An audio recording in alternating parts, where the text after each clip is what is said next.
When most people imagine the universe, they picture something crowded. Stars everywhere, galaxies packed tightly together, space filled with glowing objects, swirling dust, and dramatic activity at every turn. Science fiction, documentaries, and even astronomy photos encourage this idea. We see stunning images of nebulae, star clusters, and galaxies bursting with light, and our brains quietly assume that this is what space looks like everywhere. The truth is far stranger and far emptier. The universe is not full. It is overwhelmingly empty.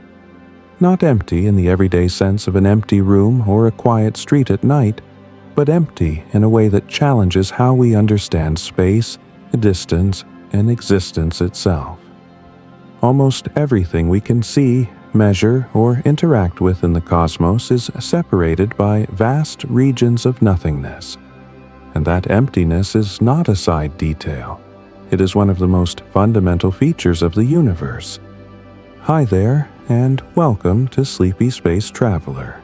I'm really glad you're here, and I hope this moment can become a pause in your day.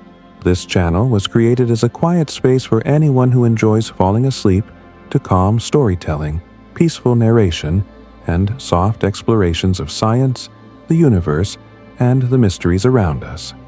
Here, we slow everything down. We take big ideas about space, time, reality, and existence, and turn them into simple, soothing stories you can drift off to. If this kind of content helps you relax, unwind, or fall asleep a little easier, I would really appreciate it if you could like this video and subscribe to the channel to help more people discover this space, and help us continue creating these nightly journeys. Please let me know in the comments where you're watching from, and what time it is for you right now.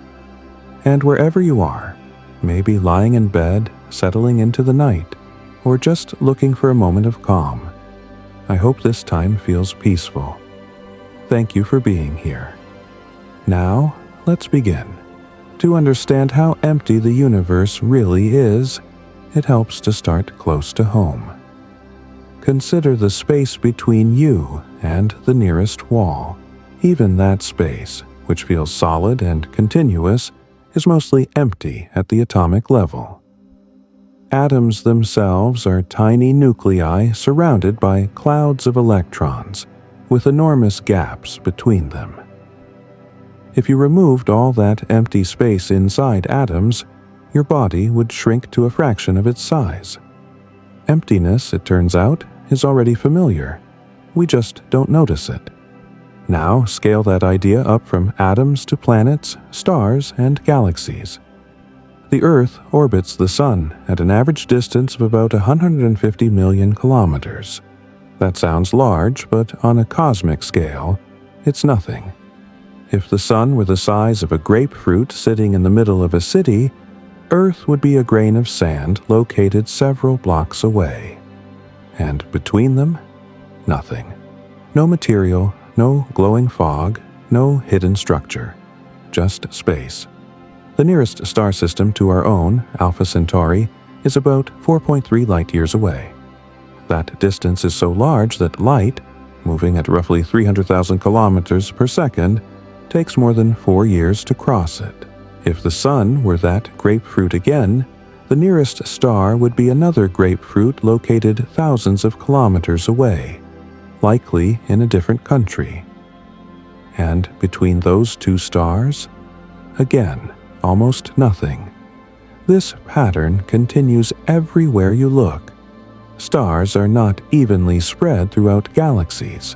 They form clusters, arms, and disks, leaving enormous gaps between them. Galaxies themselves are not evenly distributed either. They form filaments and walls surrounding gigantic voids, regions of space containing almost no galaxies at all. These cosmic voids can be hundreds of millions of light-years across. They are the largest structures in the universe, and they are defined by what they lack. In other words, emptiness isn't an accident. It's the dominant feature. This realization often feels unsettling at first. Humans are used to environments where space is filled with something: air, water, sound, motion. A universe that is mostly nothing feels unnatural, even frightening. We instinctively ask, why is it like this? Why didn't matter spread out evenly? Why does the universe look more like scattered islands than a continuous landscape? To answer those questions, we need to let go of a deeply ingrained assumption that the universe should resemble familiar environments on Earth. But the universe does not scale smoothly from human experience. At cosmic distances, intuition fails completely. Imagine flying over Earth at night. Cities glow like clusters of light separated by long stretches of darkness. Most of the planet's surface is not covered by cities. It's ocean, desert, forest, or ice. Now imagine zooming farther out until cities become dots, then disappear entirely. The larger the scale, the more empty the picture becomes. The universe works the same way, but taken to an extreme. Another reason emptiness feels surprising is that our observations are biased. Telescopes don't show us empty space very well. They show us light sources. When astronomers publish images, they naturally focus on the places where something interesting is happening. Stars forming, gas glowing, galaxies colliding. Empty regions rarely make the cover of a magazine, not because they are unimportant, but because they don't emit much light. This creates a distorted impression. It's like photographing only busy intersections and concluding that the entire city is traffic. In reality, if you were to map the universe honestly, marking every place where there is matter, you would find that most of the map is blank. The visible universe contains hundreds of billions of galaxies, but they occupy only a tiny fraction of its total volume. Everything else is sparse beyond imagination. Even within galaxies, emptiness dominates. The Milky Way contains hundreds of billions of stars, yet if you could travel through it at random, you would almost certainly never encounter one closely. The average separation between stars is so large that collisions are extraordinarily rare. Galaxies can even pass through one another with minimal direct interaction between stars, like two swarms of gnats drifting through each other. This emptiness is not just spatial, it's energetic. The density of matter in intergalactic space is often just a few atoms per cubic meter. For comparison, the air you are breathing contains about 10 billion atoms per cubic meter. Intergalactic space is emptier than the best vacuum humans can create in laboratories. And yet, this emptiness is not useless or inert. It plays an active role in shaping how the universe evolves. Without vast, empty regions, gravity would pull everything together too quickly. Stars would collide, galaxies would merge endlessly, and stable systems like solar systems might never survive long enough for planets and life to form. Emptiness provides breathing room. It allows structures to exist without immediately destroying one another. This idea flips our intuition on its head. We tend to think of emptiness as absence, as a lack of importance. In cosmology, emptiness is what makes complexity possible. The universe didn't start out empty. Shortly after the Big Bang, matter and energy were packed into an incredibly hot, dense state. Everything was close together, but as the universe expanded, space itself stretched. Matter didn't spread out like smoke and air. Instead, the fabric of space grew. increasing the distance between things. Over time, gravity pulled matter into clumps, stars, galaxies, clusters, while the regions between those clumps became emptier and emptier. Think of it like rainfall on uneven ground. Water doesn't spread evenly. It flows into streams and rivers, leaving dry patches behind. Gravity plays the role of the slopes, guiding matter into concentrated regions and leaving vast dry basins of space. By the time the universe reached its current age, about 13.8 billion years, this process had produced the cosmic web, a vast network of filaments filled with galaxies, surrounding enormous voids where very little exists. Understanding this emptiness isn't just about satisfying curiosity. It directly affects how we measure the universe. Distances, expansion rates, galaxy motions, and even the fate of the cosmos depend on how matter and emptiness are distributed. Some of the biggest debates in modern cosmology, such as disagreements over the expansion rate of the universe, may be influenced by how empty our local region of space is. In the coming sections, we will explore what emptiness really means in physics, how it differs from everyday nothing, and why the universe seems almost designed to maximize space rather than fill it. We'll look at how gravity creates islands of matter, how dark energy stretches the gaps between them, and why the universe may be getting emptier over time. But for now, the key idea to hold on to is this: the universe is not mostly made of things, it is mostly made of distance. And that distance is not a failure of design, it is the framework that allows everything else to exist. If the universe is so empty, the next natural question is almost unavoidable. What do we actually mean by empty? In everyday language, empty usually means nothing is there. An empty glass has no water. An empty room has no people.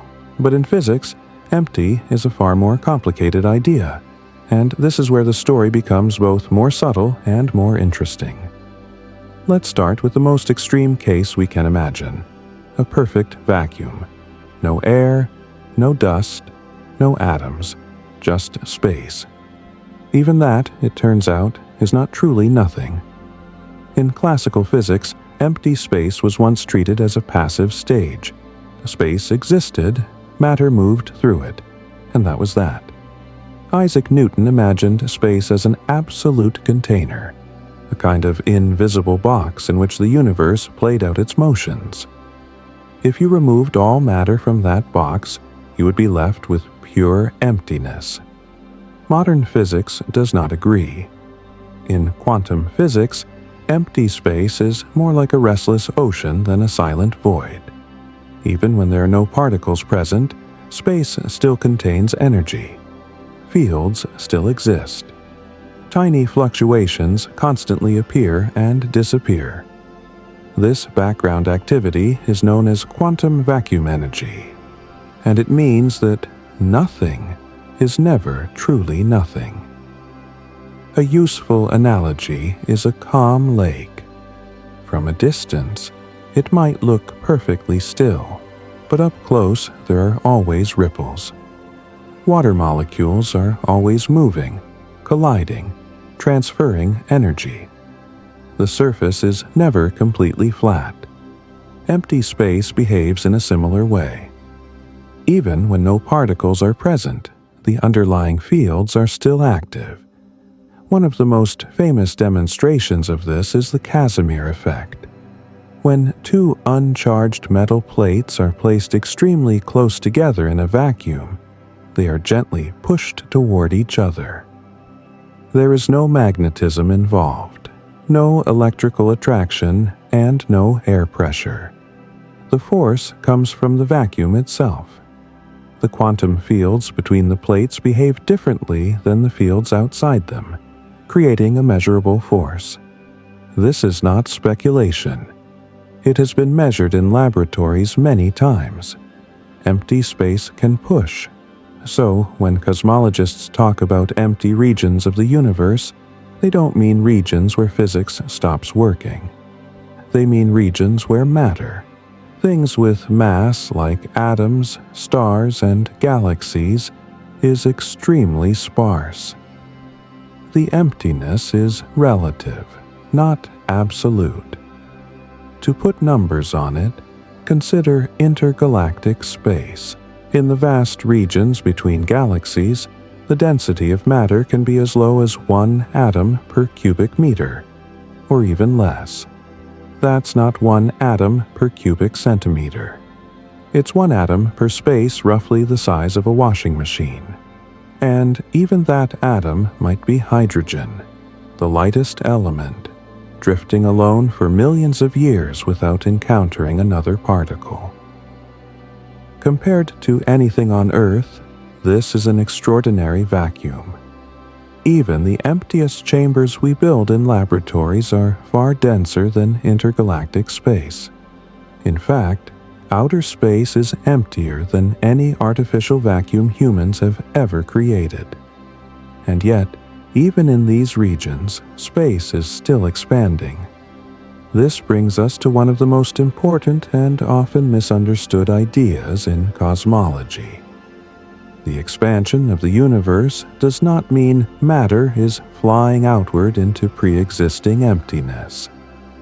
It means that space itself is stretching. Distances between objects increase even when those objects are not moving through space. A common analogy is dots drawn on the surface of a balloon. As the balloon inflates, the dots move farther apart, not because they are crawling across the surface, but because the surface itself is expanding. There is no center of expansion on the surface, and no edge that marks where expansion stops. Every point sees every other point moving away. The universe behaves similarly, except in 3 dimensions instead of 2. This expansion plays a key role in why emptiness grows over time. Matter clumps under gravity, forming galaxies and clusters. But the space between those structures continues to stretch. Over billions of years, dense regions become denser, and empty regions become emptier. In other words, the universe is sorting itself. Another way to think about this is to imagine baking bread with raisins mixed into the dough. As the dough rises, the raisins move farther apart. They don't drift on their own. The dough expands between them. If some raisins start closer together, they remain relatively close, forming clusters, while large stretches of dough between clusters grow larger and larger. Galaxies are the raisins. Space is the dough. This explains why emptiness is not evenly distributed. The universe is not uniformly empty everywhere. Instead, it has structure on enormous scales. Dense nodes of matter are connected by long filaments, with huge voids in between.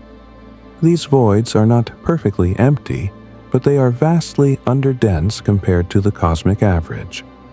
Interestingly, these voids are not static.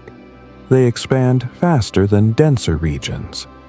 Gravity inside voids is weaker, so there's less resistance to cosmic expansion.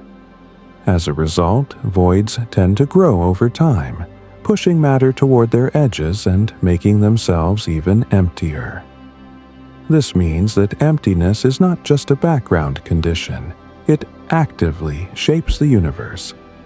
Now, let's address a subtle but important distinction: empty space versus nothingness. Philosophically, nothingness implies the absence of everything: space, time, laws, fields, structure. Physics does not currently describe such a state.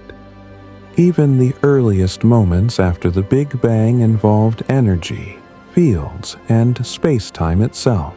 So, when people ask, why is there something instead of nothing? physics does not yet have a complete answer. But when cosmologists talk about emptiness, they are not referring to true nothingness. They are referring to low-density regions within a physical universe that is still governed by laws and filled with fields. This distinction matters because it prevents confusion. The universe is not hollow in the sense of being dead or inactive. It is sparse. It is stretched. It is dominated by distance rather than material, and that sparsity may be essential. If the universe were much denser, stars would be closer together. Gravitational interactions would be stronger and more frequent. Stable planetary systems might be rare or impossible. Radiation levels would be higher. Collisions would be common. In such a universe, complexity might struggle to survive. Emptiness creates isolation, and isolation creates stability. This doesn't mean emptiness is comfortable or safe everywhere. The emptiest regions are also the coldest and darkest. Without nearby stars, temperatures drop toward absolute zero. Energy sources are scarce. These regions are hostile to life as we know it, but they serve as the scaffolding that allows richer regions to exist without interference. There is also a psychological aspect to cosmic emptiness. Humans evolved in dense environments, forests, plains, coastlines, where resources cluster together. Vast emptiness feels unnatural. It triggers discomfort. That reaction is emotional, not scientific. The universe does not owe us familiarity. Once we accept that, the emptiness begins to feel less frightening and more informative. It tells us how gravity works on large scales. It tells us how expansion competes with attraction. It tells us that the universe is not designed for fullness, but for balance. In the next part, we'll take a closer look at the largest empty regions of all, cosmic voids. We'll explore how big they are, how we detect them, and why some scientists suspect that our own galaxy might be located inside one of these enormous underdense regions. That idea, as you'll see, has surprising consequences for how we measure the universe itself. Once we accept that emptiness is not just a background feature but an active part of the universe, the next question becomes unavoidable. How empty can empty get? And how do we even find these vast empty regions if, by definition, there's almost nothing in them? This is where cosmic voids enter the picture. Cosmic voids are the largest known structures in the universe. That may sound contradictory at first. How can nothing be a structure? But in cosmology, structure is defined not only by what is present, but by how matter is distributed. Voids are regions where matter is dramatically underrepresented compared to the cosmic average. They are not small gaps between galaxies. They are enormous volumes of space that can span tens to hundreds of millions of light years. To visualize this, imagine a sponge. The solid parts form a network of material, while the holes take up most of the volume. The sponge's structure is defined as much by its holes as by its solid framework. The universe looks similar on the largest scales. Galaxies trace out filaments and walls, and the voids are the vast cavities between them. The first hints of cosmic voids appeared in galaxy surveys in the late 20th century. As astronomers began mapping the positions of thousands, then millions of galaxies, a pattern emerged that was impossible to ignore. Galaxies were not randomly scattered. They formed clusters, chains, and sheets, leaving huge regions nearly empty. One of the earliest and most famous discoveries was the Boötes void, identified in the 1980s. It spans roughly 250 million light-years and contains far fewer galaxies than expected. At the time, this discovery was shocking. The prevailing assumption had been that the universe was roughly uniform on large scales. The Boötes void suggested otherwise. As surveys improved, voids turned out not to be rare anomalies, but a fundamental feature of cosmic structure. Modern galaxy surveys like the Sloan Digital Sky Survey, SDSS, and the Dark Energy Survey have mapped millions of galaxies in 3 dimensions.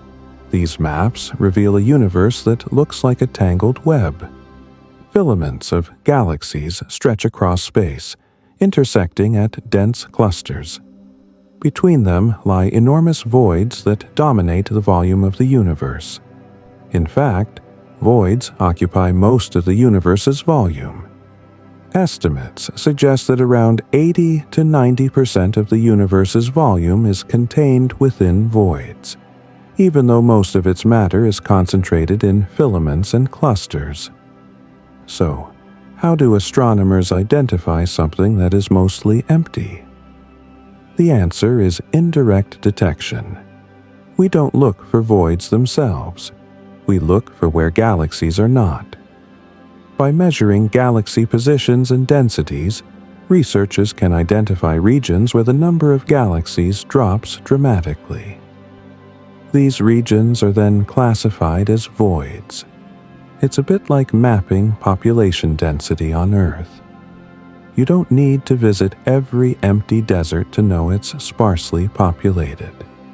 You look at where cities are, where roads are, where lights appear at night.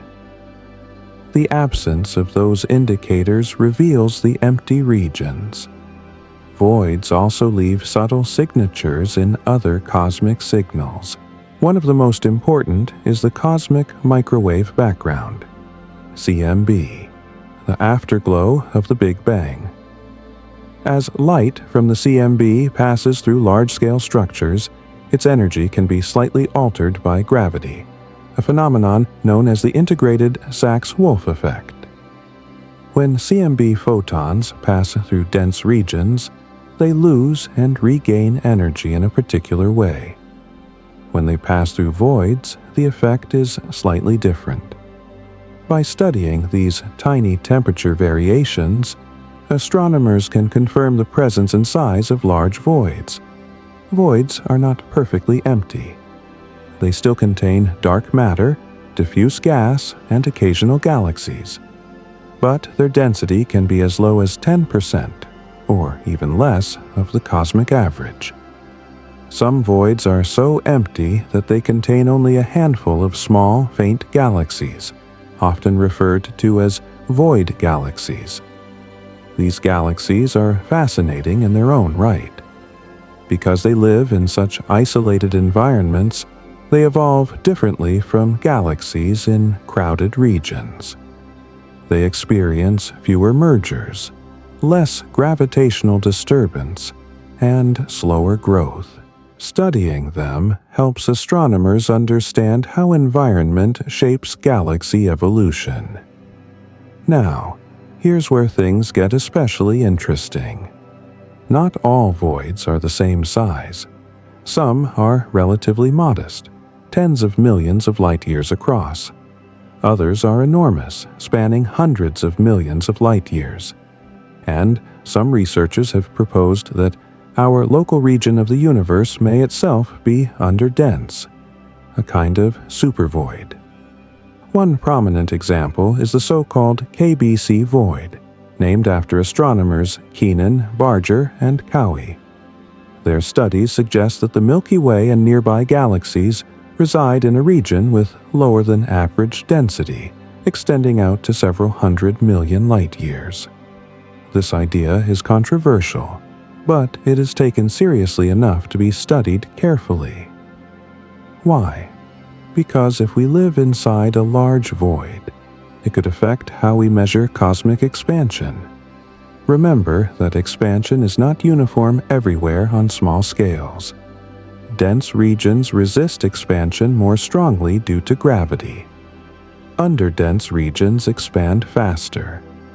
If we are inside a void, local measurements of the universe's expansion rate might be slightly higher than the global average. This possibility has become especially relevant because of the so-called Hubble tension, a persistent disagreement between different methods of measuring the expansion rate of the universe. Local measurements based on supernovae and nearby galaxies yield a higher expansion rate than measurements inferred from the early universe via the cosmic microwave background. Living inside a void is one proposed explanation. It doesn't require new physics. It simply requires acknowledging that our local neighborhood might not be perfectly representative of the universe as a whole. To be clear, this idea does not mean the universe is centered on us. That would violate the Copernican principle, which states that Earth and humanity do not occupy a special or central position. A void is not a center. It's just one region among many. The universe contains countless voids. We would simply be in one of them. Still, the implications are significant. If our measurements are influenced by our environment, then interpreting cosmological data becomes more complex. It's like trying to measure global climate trends while standing in a valley. Local conditions matter. Cosmic voids also challenge our intuitions about gravity. In dense regions, gravity pulls matter inward. In voids, matter flows outward toward surrounding filaments. Over time, this evacuation makes voids emptier and sharper in contrast. You can think of voids as cosmic bubbles expanding within a larger structure. They push matter to their edges, reinforcing the cosmic web. This process is well supported by computer simulations based on standard cosmological models. These simulations begin with tiny density fluctuations in the early universe, variations of about 1 part in 100,000. Over billions of years, gravity amplifies these differences. Slightly denser regions attract more matter and grow. Slightly emptier regions lose matter and become voids. Importantly, this process does not require exotic physics.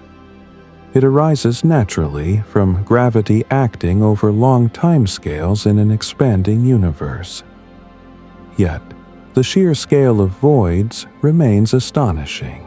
If you were to travel through a large cosmic void at the speed of light, it could take hundreds of millions of years to cross it. During that journey, you might see almost nothing. No nearby galaxies, no bright stars. Only distant points of light barely shifting over immense spans of time. This is not because the universe is unfinished or broken. It's because structure formation naturally produces emptiness as a byproduct. In the next part, we'll dig deeper into how gravity and expansion interact to create these vast empty regions. We'll explore why voids expand faster than their surroundings, how this affects cosmic measurements, and why emptiness may be accelerating the universe's large-scale evolution. Understanding voids is not just about appreciating how empty space can be. It's about recognizing that emptiness itself is one of the universe's most powerful shaping forces. By now, it should be clear that cosmic voids are not passive gaps left behind by an imperfect universe. They are active participants in cosmic evolution. To understand why they exist in the first place and why they keep getting emptier, we need to look closely at the relationship between gravity and expansion. This relationship turns out to be one of the most subtle and misunderstood aspects of modern cosmology. At first glance, gravity and expansion seem like opposites. Gravity pulls things together. Expansion pushes them apart.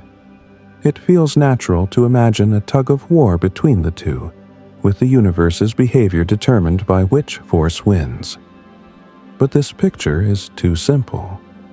Gravity and expansion do not operate as competing forces acting on objects in space. Expansion is a property of space itself.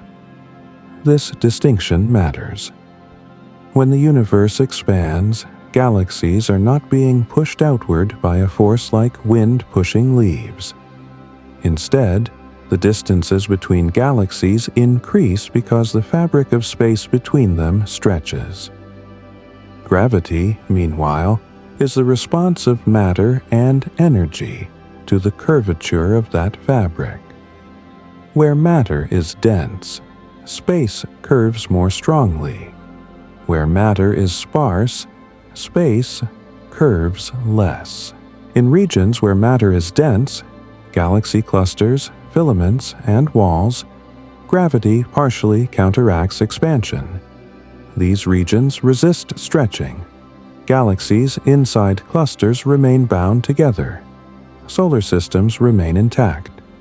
Even entire galaxies do not expand internally despite the expansion of the universe as a whole. But in underdense regions, like cosmic voids, gravity has much less influence. There is less matter to curve space-time and slow the expansion. As a result, space inside voids expands slightly faster than space in denser regions. This difference is small but cumulative. Over billions of years, it becomes significant. An analogy helps here. Imagine a large piece of rubber with patches of thicker material embedded inside it. When you stretch the rubber evenly, the thinner areas stretch more easily than the thicker patches.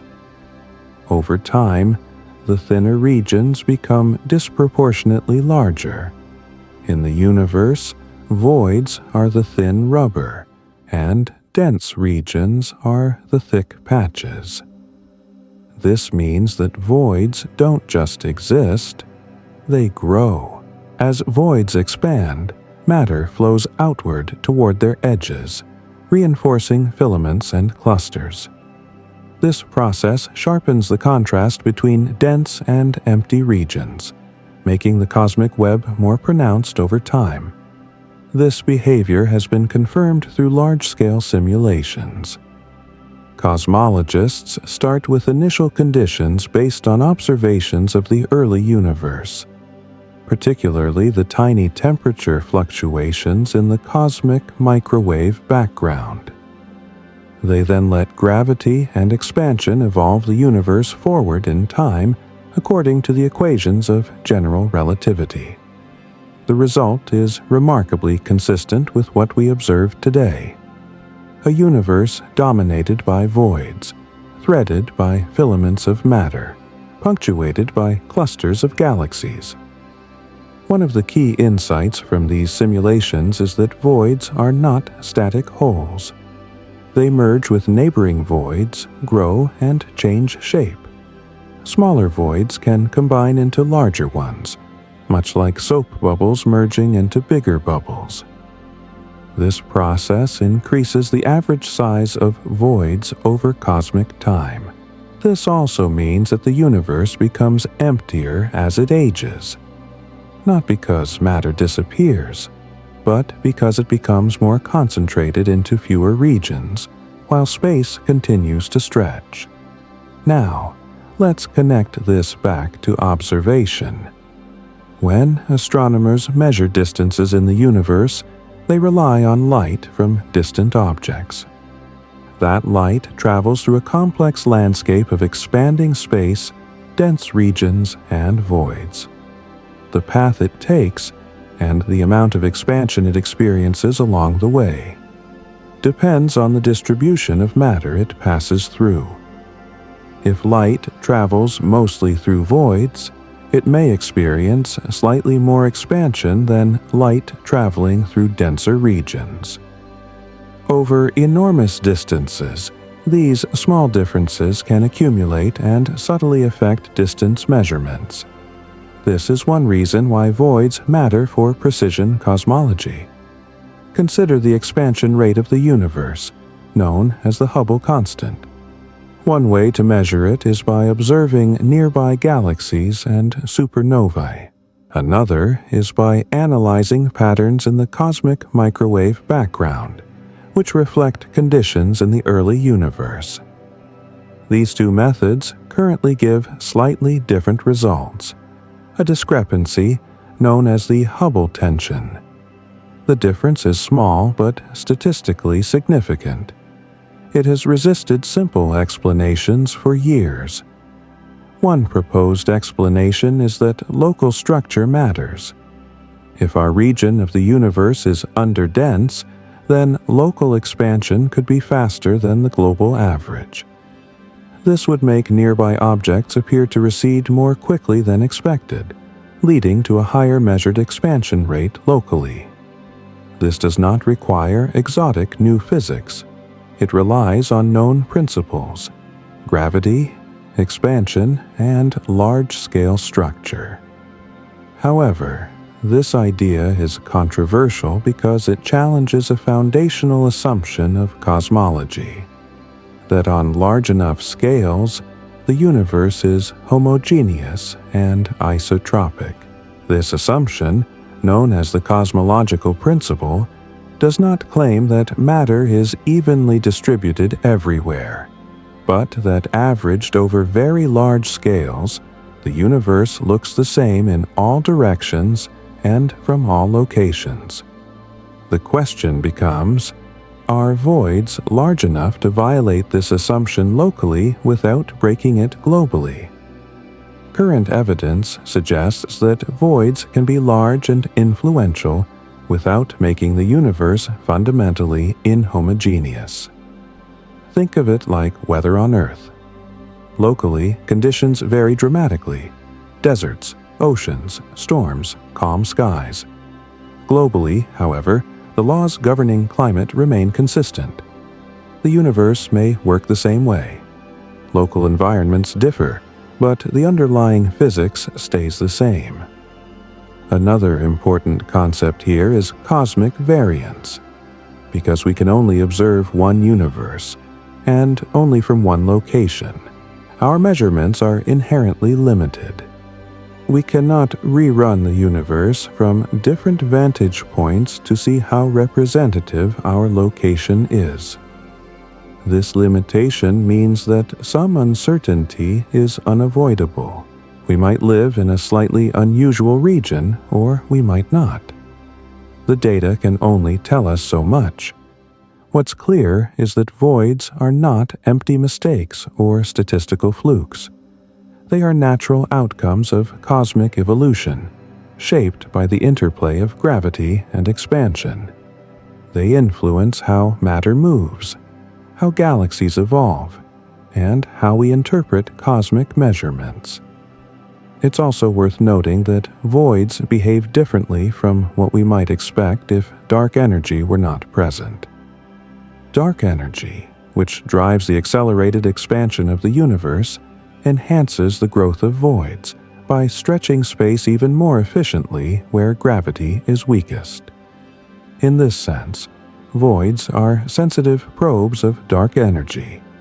By studying how voids grow and how fast they expand, cosmologists can test models of cosmic acceleration. Voids act like natural laboratories for understanding the large-scale behavior of space-time. This flips another intuition on its head. We tend to focus on where matter is: galaxies, clusters, stars, because that's where things happen. But some of the most important cosmological information may lie in where matter is not. Voids amplify signals that are difficult to detect elsewhere. They reveal how expansion behaves when gravity steps back. they expose the skeleton of the universe by carving out its empty spaces. In the next part, we'll turn to how voids form in the first place, tracing their origins back to tiny fluctuations in the early universe.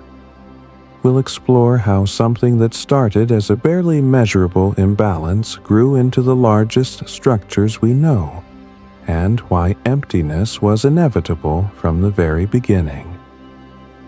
Understanding that story will bring us closer to answering the deeper question behind all of this: whether the universe is empty by chance or empty by necessity.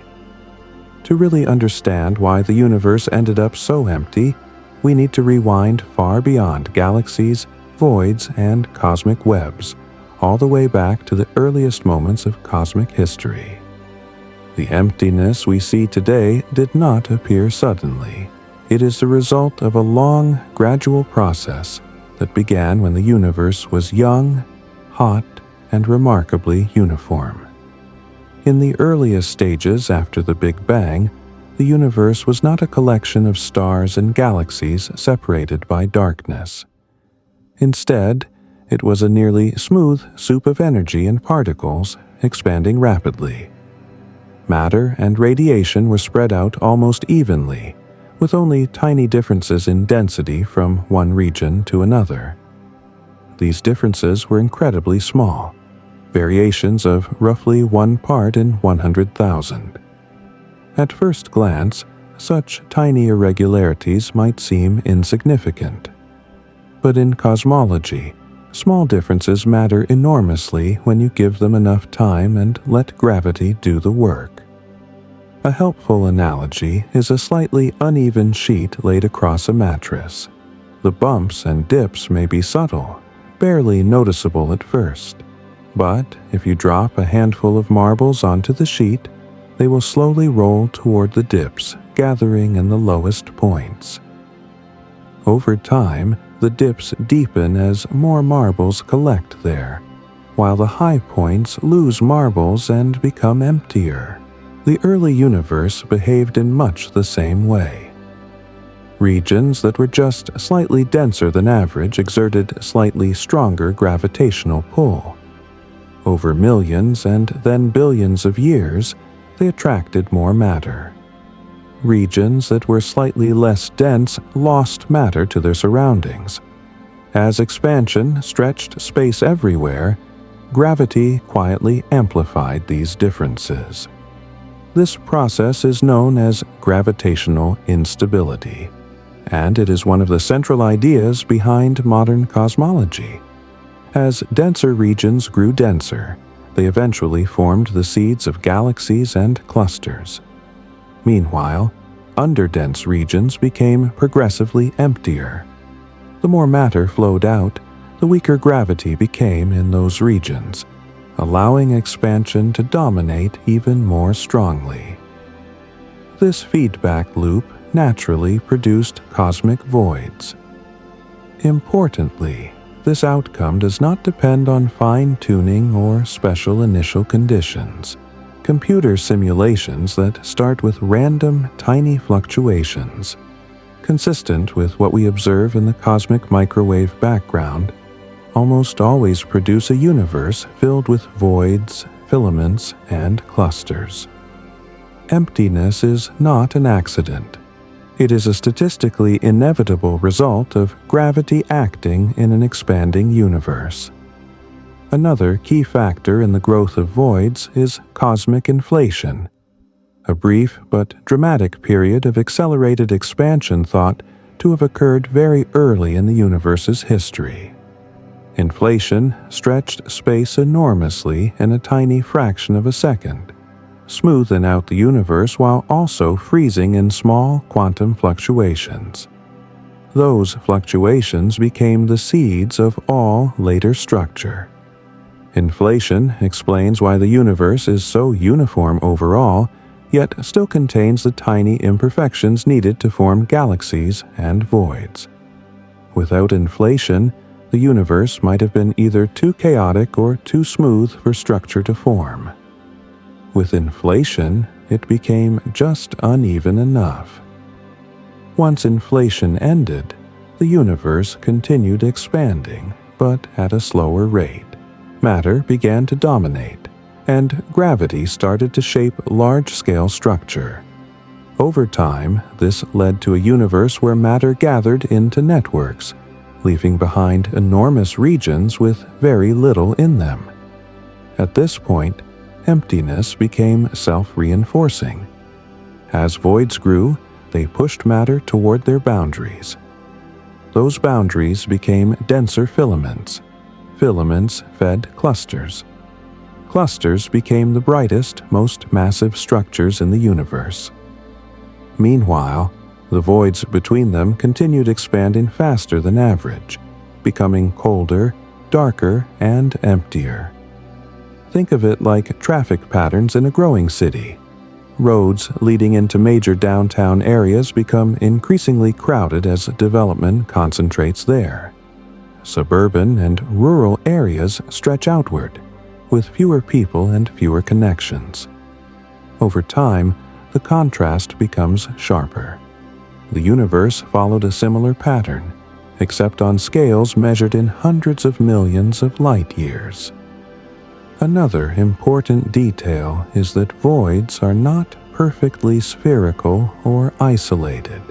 They form complex shapes, influenced by neighboring voids and surrounding filaments.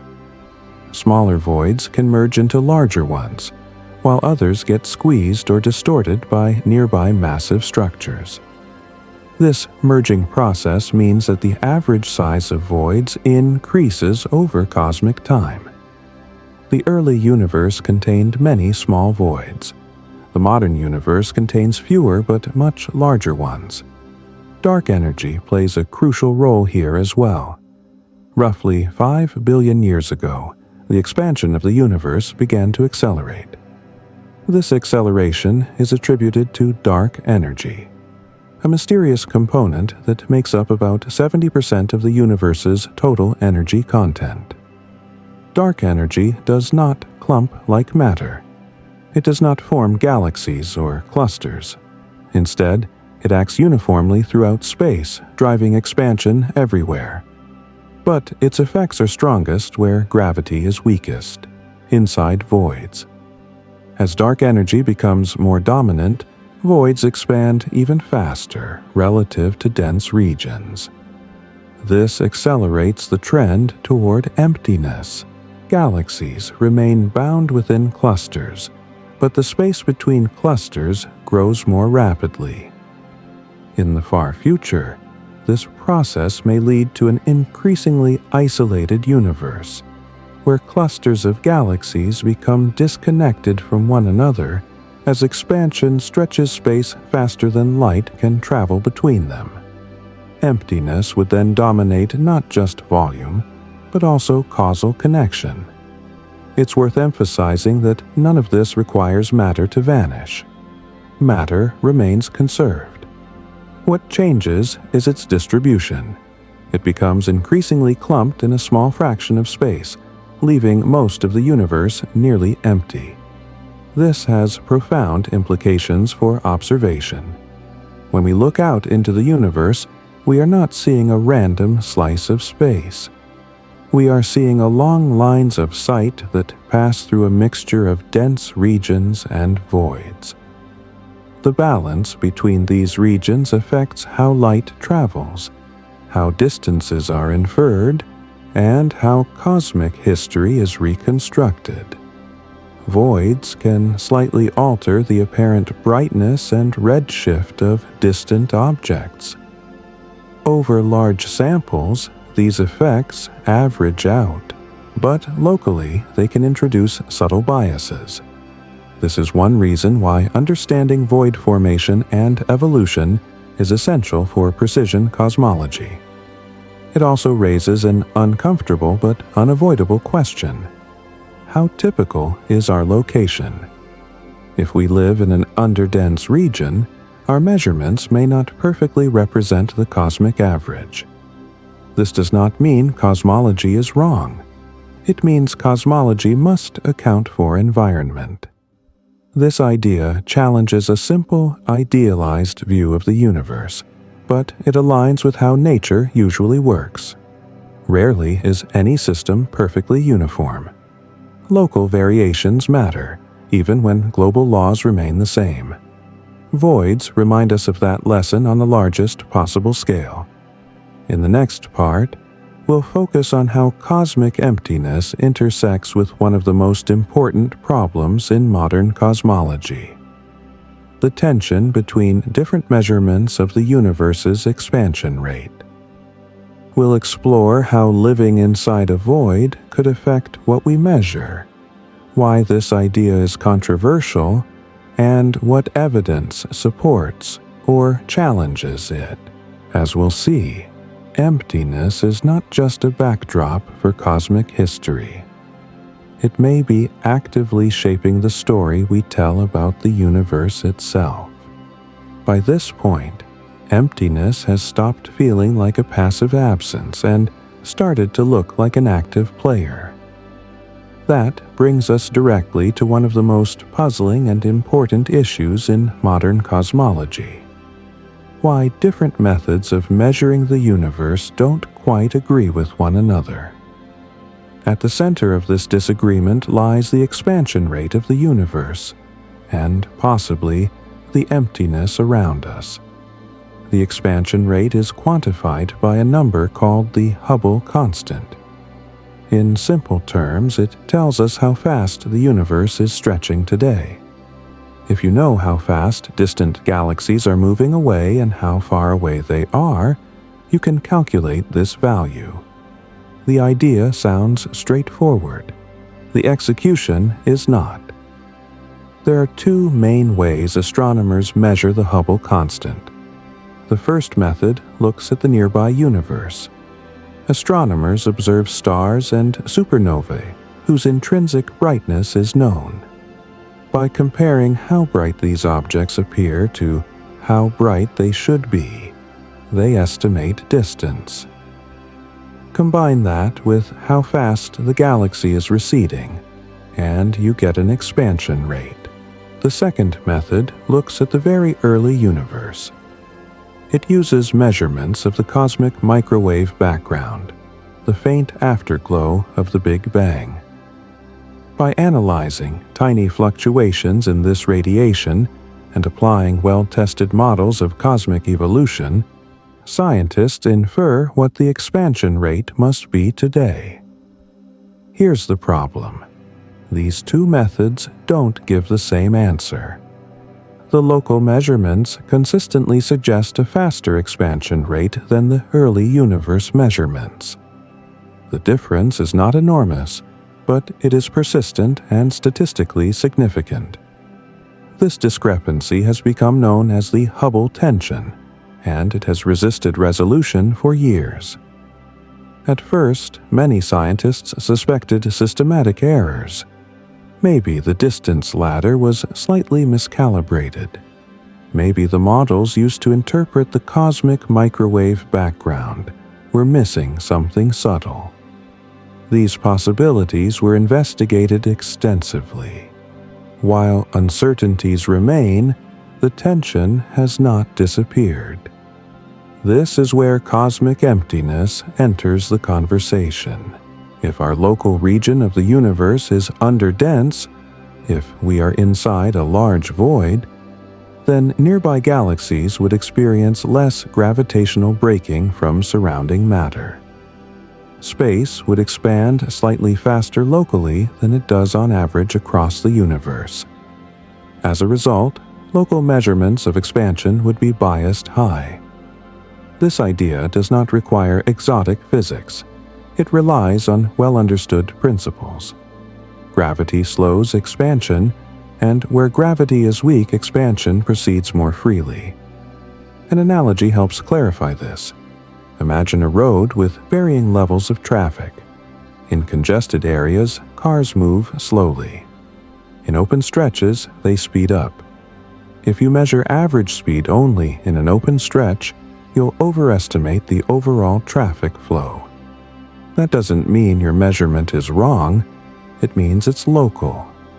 In cosmology, voids are the open stretches of road. If the Milky Way sits inside a region with below-average matter density extending hundreds of millions of light-years, then our local expansion rate might not represent the global average. This could explain why nearby measurements differ from early universe inferences. But here's the catch. The void would have to be very large and relatively deep. Not just a small dip in density, but a significant underdensity extending across a substantial fraction of the observable universe. Some observational studies suggest this is possible. Others argue the evidence is inconclusive or inconsistent. Galaxy surveys show variations in density, but mapping them precisely is challenging. Distances are difficult to measure accurately, and selection effects can bias results. This debate is ongoing, and it highlights something important. Cosmology is no longer just about discovering new phenomena. It's about refining measurements to extreme precision. Small effects matter. Even if voids do not fully resolve the Hubble tension, they almost certainly contribute to it at some level. Ignoring large-scale structure would be like ignoring terrain when measuring how fast a river flows. Beyond the Hubble tension, emptiness affects other measurements as well. Gravitational lensing, for example, occurs when light from distant objects bends as it passes through regions of curved spacetime caused by mass. Dense regions bend light strongly. Voids bend it weakly, sometimes even producing subtle effects in the opposite direction. By studying how light is distorted across the sky, astronomers can map the distribution of matter, including dark matter. Voids leave the characteristic signatures in these maps. They act like regions where the gravitational pull is missing, creating patterns that help confirm their size and shape. Similarly, the motions of galaxies relative to the cosmic expansion, known as peculiar velocities, are influenced by nearby voids and clusters. Galaxies tend to flow away from voids and toward dense regions. Measuring these motions provides another way to study emptiness indirectly. All of this reinforces a central idea. Emptiness is measurable. It is not just inferred philosophically. It leaves fingerprints in data. This brings us to a deeper question. If emptiness plays such an important role in shaping observations, could it also influence the ultimate fate of the universe? The answer appears to be yes. As dark energy continues to drive accelerated expansion, voids will grow faster than dense regions. Over time, this leads to increasing isolation. Clusters of galaxies remain gravitationally bound, but the space between clusters expands so quickly that light emitted from one cluster will never reach another. In this future universe, emptiness does not merely dominate volume, it dominates connectivity. Regions of matter become cosmic islands separated by ever-growing oceans of space. From a practical standpoint, this means that future observers will see fewer galaxies, not because galaxies disappear, but because they recede beyond the observable horizon. The universe will appear emptier over time, even though nothing fundamental has changed locally.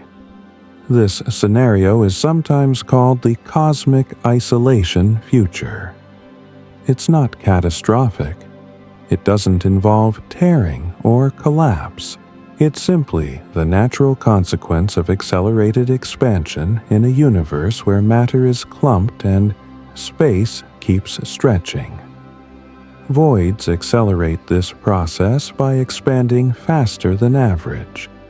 They widen the gaps between structures, making isolation arrive sooner for regions embedded within them. This idea also helps explain why the universe looks the way it does today. We happen to live at a time when galaxies are still visible across vast distances. In the far future, that will no longer be true. The emptiness will win. But emptiness does not mean meaninglessness. The same processes that create voids also allow complexity to arise. Stars form in dense regions. Planets orbit stable stars. Life emerges in environments shielded from constant disruption. Emptiness provides the separation that makes stability possible. In that sense, the universe's emptiness is not hostile. It is enabling. There is also a philosophical shift that comes with this understanding. Instead of viewing emptiness as a lack of structure, we begin to see it as structure's negative space. Just as silence gives shape to music, emptiness gives shape to the cosmos. In the next part, we'll turn to one of the most intriguing implications of all. Whether emptiness could help explain why the universe appears so finely balanced for complexity, and how cosmic voids may intersect with ideas about dark energy, cosmic fate, and even the limits of what we can ever observe. As we'll see, emptiness doesn't just fill space, it defines the boundaries of what we can know.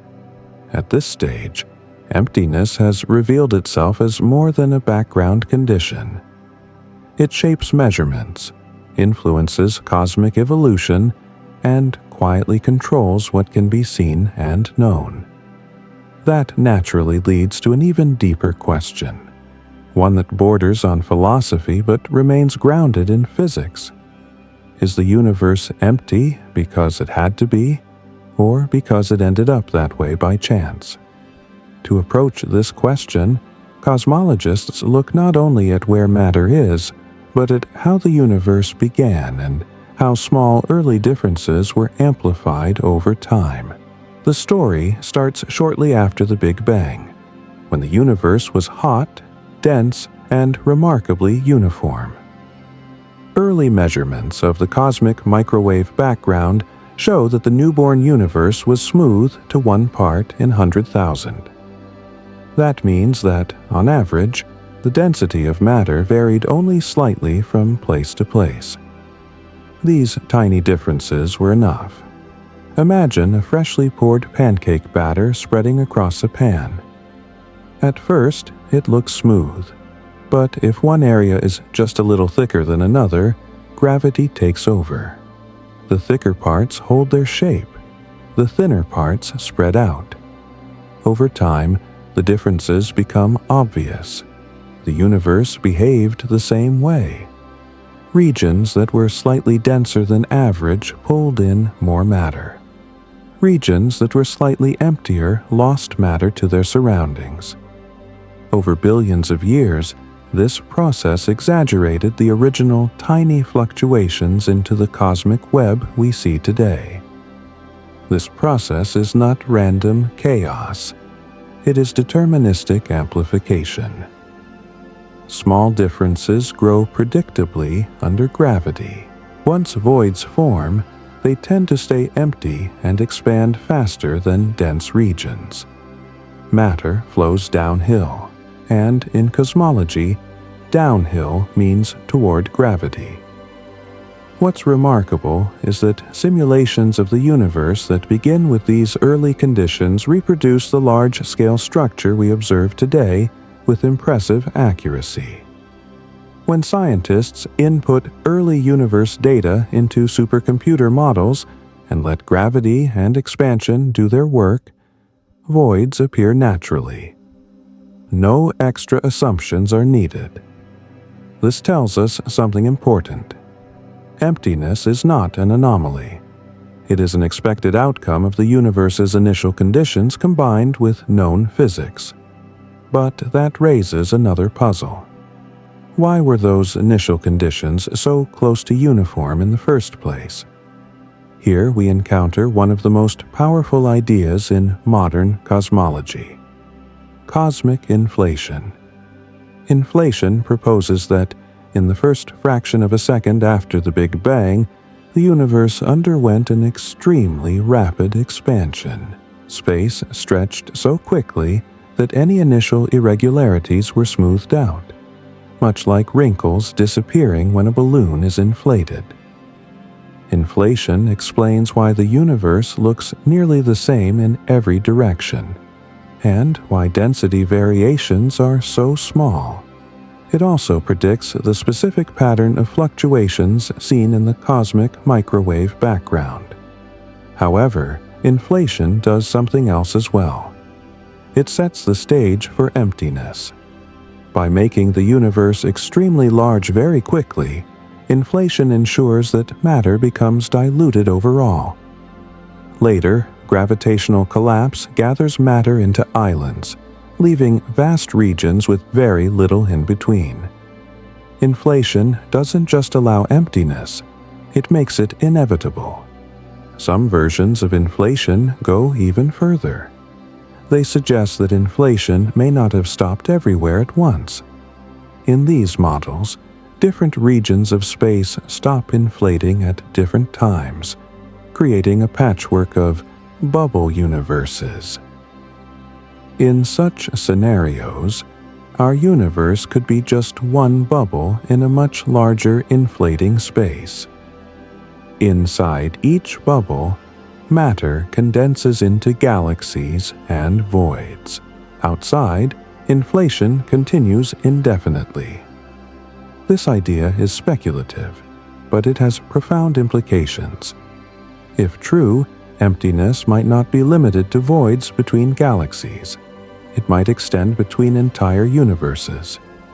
Even without invoking multiverses, inflation already implies something unsettling.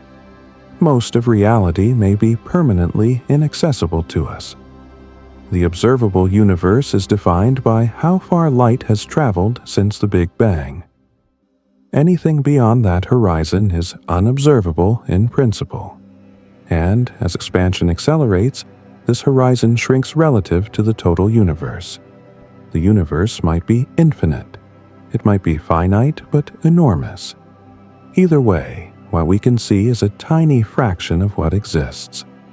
In this sense, emptiness isn't just between galaxies. It lies between us and most of reality. This leads to a crucial realization. Our picture of the universe is fundamentally limited by emptiness. Light needs time to travel. Space expands while light is traveling. Eventually, some regions become unreachable forever. This isn't due to technology limitations. It's built into the structure of space-time itself. A useful analogy is standing in a boat on a river that accelerates downstream. You can swim upstream for a while, but beyond a certain point, the current becomes too strong. Even if you swim at full strength, you'll never reach what lies upstream. Cosmic expansion creates a similar situation with light. This has consequences for science. There are questions about the universe that may never be answered, not because they are meaningless, but because the evidence is forever beyond reach. Where does the universe end, if it ends at all? Are there other regions with different physical constants? Did inflation produce multiple universes? These questions may be physically real but observationally inaccessible. This doesn't make cosmology unscientific. It simply means that the universe has horizons, not just in space but in knowledge. Emptiness marks those horizons. Yet, within what we can observe, emptiness continues to offer clues. One of the most intriguing is the relationship between voids and dark energy. Dark energy appears to drive accelerated expansion, but its nature remains mysterious. It acts like a property of space itself, exerting pressure that causes space to expand faster over time. Voids are dominated by dark energy. In dense regions, gravity counteracts expansion. In voids, gravity is weak, so dark energy's influence is stronger. Some researchers have explored whether dark energy might behave differently inside voids, or whether its effects are amplified there. While current evidence supports dark energy being uniform, voids provide natural laboratories for testing deviations. By studying how voids grow and how galaxies move within them, scientists can test models of dark energy and alternative theories of gravity. In this way, emptiness becomes experimental. Another important implication involves time. In general relativity, time passes differently in regions of different gravitational potential. Clocks in dense regions tick slightly slower than clocks in emptier regions. The effect is tiny, but measurable with precise instruments. Over cosmic scales, this leads to subtle differences in how time unfolds across the universe. Some researchers have proposed that large-scale inhomogeneities, like vast voids, could influence our measurements of cosmic time and expansion. These ideas are controversial and under active study, but they highlight how emptiness might affect not just space, but time itself. This brings us back to a familiar theme. Emptiness is not passive. It stretches space. It shapes expansion. It defines horizons. It influences motion, light, and time. It determines what structures form and what remains isolated. Perhaps most strikingly, emptiness challenges intuition. We evolved to understand a world where empty space is rare and insignificant.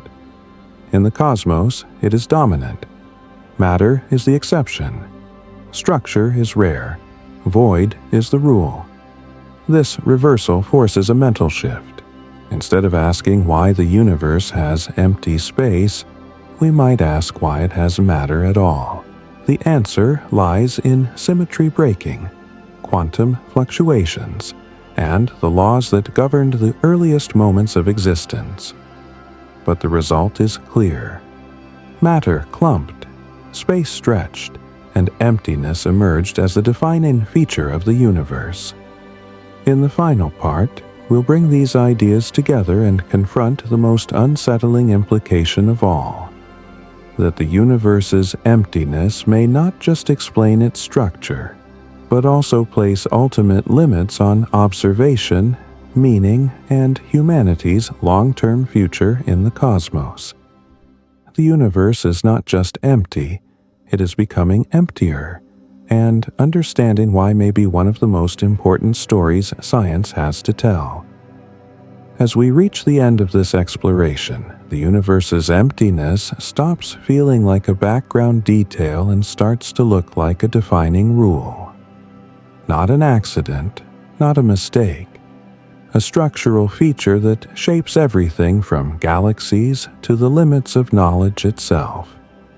By now, it's clear that the universe is not simply empty because matter failed to fill it. It is empty because space itself grows faster than matter can keep up. Expansion is relentless. Gravity gathers matter locally, but expansion stretches space everywhere. Over time, expansion wins. This has an unsettling consequence. The universe becomes emptier with age. Galaxies drift farther apart. Clusters isolate themselves. Light from distant regions fades beyond reach. Eventually, even neighboring galaxies outside our local group will disappear from view. Not because they vanish, but because space between us grows too fast for their light to arrive. In the far future, observers inside the Milky Way will see a lonely universe. No distant galaxies. No cosmic background radiation. Just one island of stars surrounded by darkness. And this future isolation is not theoretical. It follows directly from measured expansion rates and well-tested physics. To visualize this, imagine dots drawn on a balloon. As the balloon inflates, the dots move apart. None of the dots are moving on the surface themselves. The surface is stretching. The farther apart the dots start, the faster they separate. This is how space expands. At first, gravity keeps nearby dots together, but beyond a certain distance, expansion overwhelms gravity. Those dots drift away forever. The emptiness grows. This raises a profound question. Is the universe empty because it's expanding, or expanding because it's empty? The answer appears to be both. Expansion creates emptiness by diluting matter. Emptiness allows expansion to dominate by reducing gravitational resistance. It's a feedback loop, slowly reshaping the cosmos. Dark energy accelerates this process. Whatever its nature, vacuum energy, a new field, or something not yet understood, it acts uniformly across space, pushing everything apart.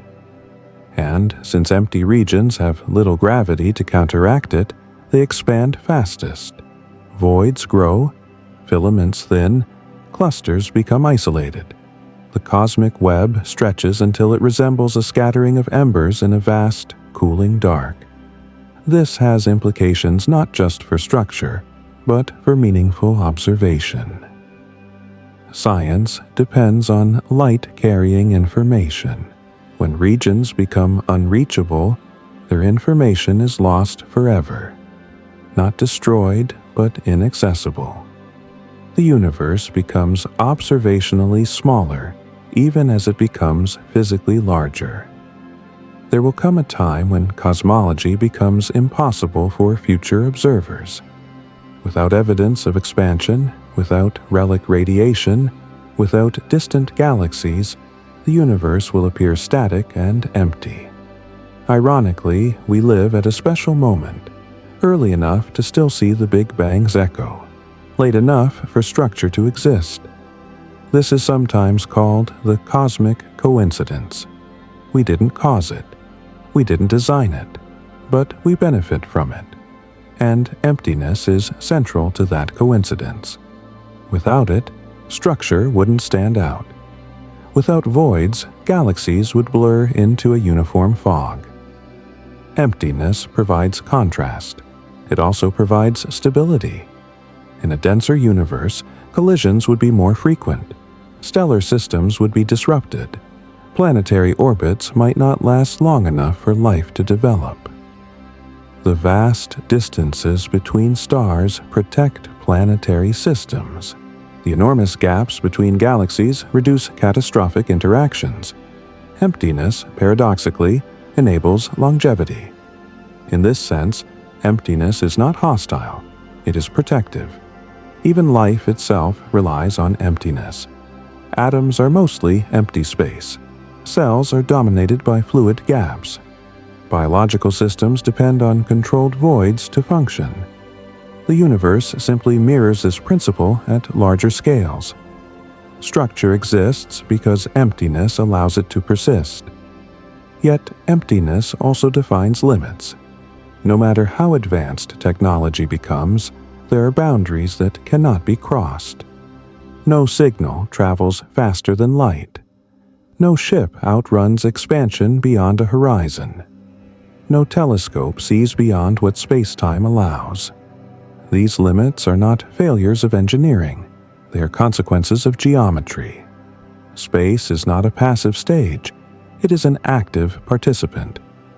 General relativity teaches that space-time bends, stretches, and evolves. Emptiness is part of that evolution. It is not nothing. It is dynamic. Quantum physics adds another layer. Even empty space seethes with fluctuations. Virtual particles appear and vanish. Fields vibrate. Energy exists even in vacuum. So emptiness is not absence. It is quiet activity. And yet, for all its subtlety, emptiness still imposes solitude. As expansion continues, communication becomes harder. Isolation increases. The universe doesn't end with a dramatic collapse or explosion, but with gradual separation. Stars burn out, galaxies fade, the universe cools. This future, sometimes called heat death, is not violent, it is silent, but it is not meaningless. Because meaning does not come from abundance alone, it comes from understanding. And understanding emerges from contrast, from structure standing out against emptiness. This brings us to the final realization of this journey. The universe is empty for a reason because emptiness is what allows complexity, observation, and persistence to exist at all. Without emptiness, gravity would dominate everything. Without emptiness, light couldn't travel freely. Without emptiness, time would not unfold in the way it does. The universe balances between presence and absence, structure and void, matter and space. Emptiness is not the opposite of existence. It is its framework, and perhaps the most humbling insight of all is this: we are not observers standing apart from emptiness. We are part of it. Our atoms formed in sparse regions of gas. Our galaxy floats in a cosmic void. Our observable universe is surrounded by unreachable space. We are inhabitants of an empty universe that learned how to create islands of complexity within it. That may be terrifying at first glance, but it is also astonishing. Because against all odds, in a universe that is mostly nothing, something learned how to look back at itself. And in doing so, it discovered that emptiness is not a flaw in the cosmos, but one of its deepest design principles. The universe is empty for a reason, and that reason is written into the very fabric of space, time, and existence itself.